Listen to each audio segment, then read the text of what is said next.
Maayong gabi usab ka natong tanan mga ka-morning star no mula Luzon, Visayas ug Mindanao.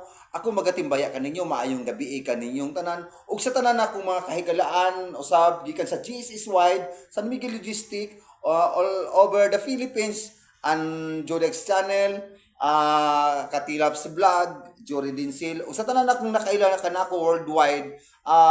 We are now discussing about the topics about the religions. So mga ka-morning star no, magatapik na usab kita sa ginatawag natong relihiyon. Tungod kay adunay daghang mga pundok ug relihiyon disiktag denominasyon sa ating kalibutan karon nga nagakatag ug nagawali sila sa usa lang katumong ngadto padulong sa atong labawng makagagahom. So angay ba nato silang supakon mga ka-morning star no tungod sa mga gipangdala nila mga doktrina o mga ginatawag natong rules and regulation and policy sa ilahang ginatawag nga sikta ug denominasyon. So, by the way, mga ka-morning star, no? So, aduna po yung mga siktag denominasyon sa kalibutan, nga dili po nato tagaan sila o ginatawag nato og konsiderasyon tungod kay ang uban manggod wala nila gigamit ang tinuod nga essence nga ginatawag nato pagwali sa gospel sa atong labang makagagahom.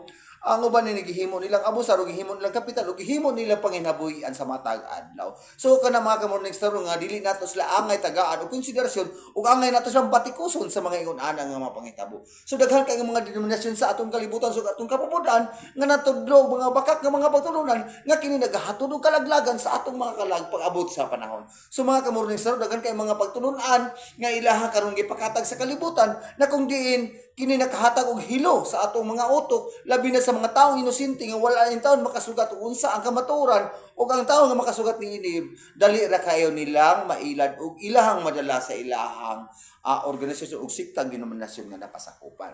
So mga ka-morning star no, so tagaan nato mga topic nga mas nindot kayo or adunay mga essence nga makutloan nato og mga learnings nga dili gid nato kumaga sa atong pagtan-aw karon dili masayang ang mga oras sa atong paglantaw sa akong pag-broadcast karon. So tagaan nato karon na adunay mga siktag denominasyon karon nga nagpunay na lang taon sila og inang kunay makita nato karon sila sa social media nga nagkadaiyan o nagkaanamurang halos na lang sila magsinumbagay din sa social media aron pagdebate sa usa ka pagtuo nga diin kung imong subayon kung ikaw usa ka tawo nga lihitimo og naabot nimo ang mga ginatawag nato mga deep secret kayo sa gitawag nato faith. So dili ta nila madala. So karon mga ka-morning star no adunay mga siktag denominasyon nga punay lang sa ingon may labi na just for example mga ka-morning star no adunay mga siktag denominasyon nga hambog sa kalibutan o labi na sa social media nga sila kuno ang tag-iya sa Biblia.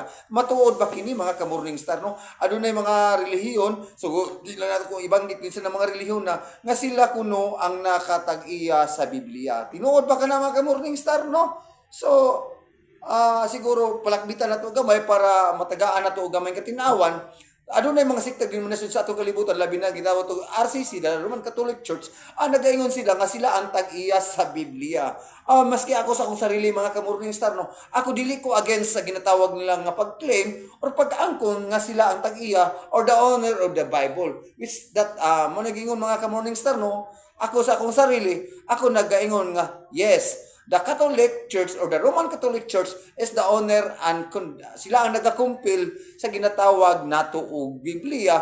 O that's why sa ato ang kalibutan karon nagkatag ang mga nagkadiyang translation sa Biblia. Dili nato sila mamahay o dapat nato silang pasalamatan tungod kay sila tungod nila nakabaton og Biblia ang mga lingwahe sa nagkadiyang pinulungan tungod sa Roman Catholic kay sila ang nagpursige nga makabaton og translation aron masabtan sa matag rasa sa kalibutan ang essence sa gitawag natog pulong sa atong labawng makagagahom. Pero ang nakaparat lang mga ka-morning star no dili man sa ingon ko ako po ni kontra kumbaga naalang ko sa tunga ni Age nakita pod nako din nga silang pag-claim is ni sobra ra pod. It's because silang pag-claim karon nasubraan na ba kung nakaingon kung nasobra tungod kay silang pag-claim nga sila ang tag-iya sa Biblia, pero wala nila gihuna-huna na before pa nagkakaroon o nakabaton o sa kabalasahon ng tawag na itong Biblia, pulong sa itong labang mo, ano na nag-i scripture nga nagapamatuod nga before pa nagkaroon ng Biblia, ano na yung mga pulong sa atong labang magagaw nga nagkailap na, minto sina-spread na. So, halimbawa, ang Bible na to ang pinaka-first nga nigawa sa atong Bible translation sa ato ang henerasyon as ang atong gitawag Latin Vulgata. So, Ang Latin Vulgata is dito mahal limtan is naas during 14th century siguro naghimo ang Latin Vulgata.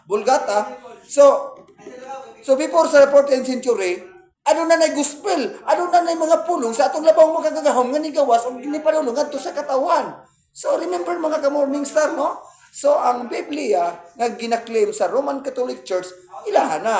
But remember, wala pa ang compilation, ang paghubad sa gitawag nato pulong sa labang magagahom nga nahimong Biblia, aduna nay ginatawag natong kasuguan nga dapat sundon sa mga tao. So, shout out na ko ngadto sa mga taga Roman Catholic Church, miski sa akong sarili, dili ko nagasupak nga kamo ang owner sa ginatawag natong Biblia. That's the truth. That's mo na ang tinuod. Kamu jud. Walay mo supak. Duha lang kamatang sa kalibutan ang nakapanag-iya o nagakumpil sa ginatawag nato og Biblia, which is the Roman Catholic Church and the Protestantism. So, na ginatawag na Catholic Bible and the Protestant Bible.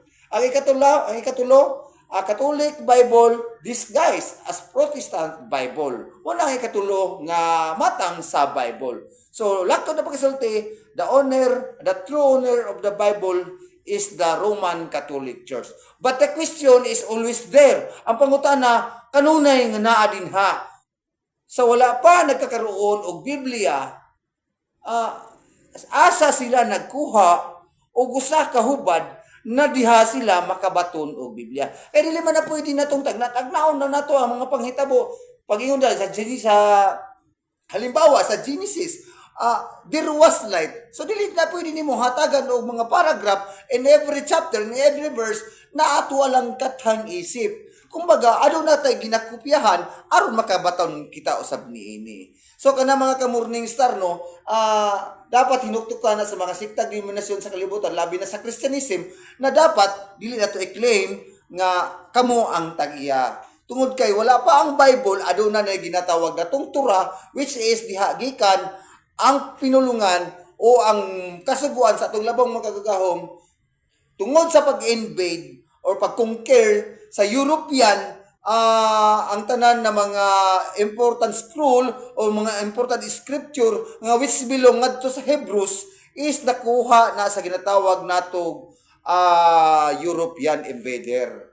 So ingon na lang mga ka-Morning Star, no, dili pod ko against sa inyo ha. That's why nagpasalamat sa ko nga nagkumpil ninyo ang gitawag nato kasuguan or mga pulong sa tulabang mo kagahom gitawag nato Biblia, dili ko supag rin dako ay kong pagpasalamat, but in terms dapat gamiton po nato sa tama nga dili mo angay maglalis kung dapat ang buhaton nato sa matag usa magsinabtanay lang tanan, no. So pinaagi sa atong kuan dili tayo maglait ta sa matag usa, chill ang tanan lang, no. So ina na naman ka Morning Star, no, og sa makausap pa, shalom.